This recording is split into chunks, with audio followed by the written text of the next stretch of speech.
Hello foodies. ఈ mango season అనగానే ముందుగా మనకు గుర్తొచ్చేది మ్యాంగో పికిల్. సో ఈ మ్యాంగో పికిల్ అనేది మనం సరైన ఖచ్చితమైన కొలతలతో చేస్తే కనుక మనకు సంవత్సరం తర్వాత కూడా ఇప్పుడు ఎలా పెట్టామో అలాగే ఉంటుంది. సో మనకు దీనికి ముందుగా కావాల్సినవి 2 కేజీ అల్లం, 2 కేజీ ఎల్లిగడ్డ. ఇవి ముందుగా తీసుకొని నీట్గా ఒలిచేయాలి.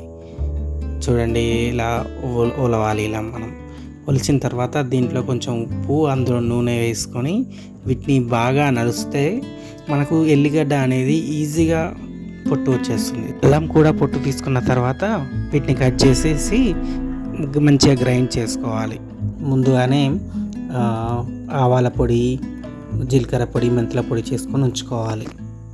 ముందుగా ఒక బౌల్ తీసుకొని అందులో మనం కారం, తర్వాత ఉప్పు వేసుకొని కలుపుకోవాలి. తర్వాత జీలకర్ర పొడి, మెంతుల పొడి, ఆవాల పొడి ఒకదాని తర్వాత మనం ఒకటి చిన్నగా ఎలాంటి ముద్దలు లేకుండా ఇలా స్మూత్గా కలుపుకోవాలి. తర్వాత వచ్చేసి మనం అల్లం పేస్ట్, ఎల్లిపాయ పేస్ట్ రెండు కలిపి చేసుకున్నది ఆ పేస్ట్ అనేది వేసి మంచిగా మెత్తగా స్మూత్గా కలుపుకోవాలి. ఇక్కడ ఎలాంటి గడ్డలు రాకుండా కలుపుకోవాలన్నమాట. ఇలా గడ్డలు రాకుండా కలుపుకోవడం వల్ల తొక్కు అనేది ఎక్కువ రోజులు నిల్వ ఉంటుందన్నమాట.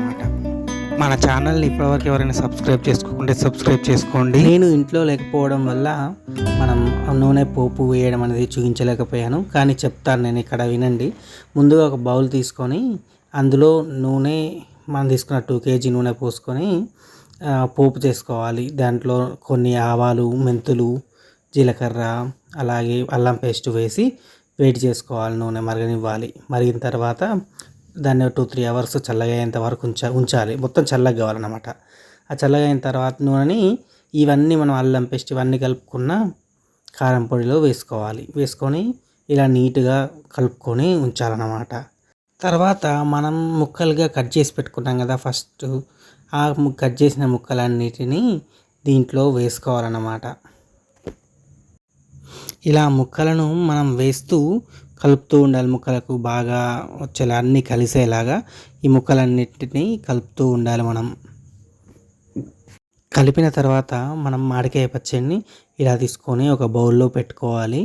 పెట్టుకొని మంచి ఫుల్ టైట్గా ఉన్న క్యాప్ పెట్టేసి పక్కన పెట్టుకొని ఒక 3 డేస్ తర్వాత కలుపుకోవాలి. కలుపుకుంటే ఉప్పు కారం అన్నీ మంచిగా సెట్ అవుతుంది అన్నమాట. సో ఇది అయిపోగానే మేము ఏం చేస్తామంటే, మా మమ్మీ ఇలా అందులో అన్నం వేసి కలిపి పెడుతుంది. మేము వెయిట్ చేస్తూ ఉంటాం, కలపగానే తినాలి అని చెప్పి. సో మేము అంతా అలాగే వెయిట్ చేస్తున్నాం. సో అయిపోతుంది. ఇక సరే ప్లేట్ ఇచ్చేసాం మా మమ్మీకి. ఇక మాకు పెట్టేసి ఇస్తుంది. Yeah, we're ready to eat. Please like, share, comment and subscribe.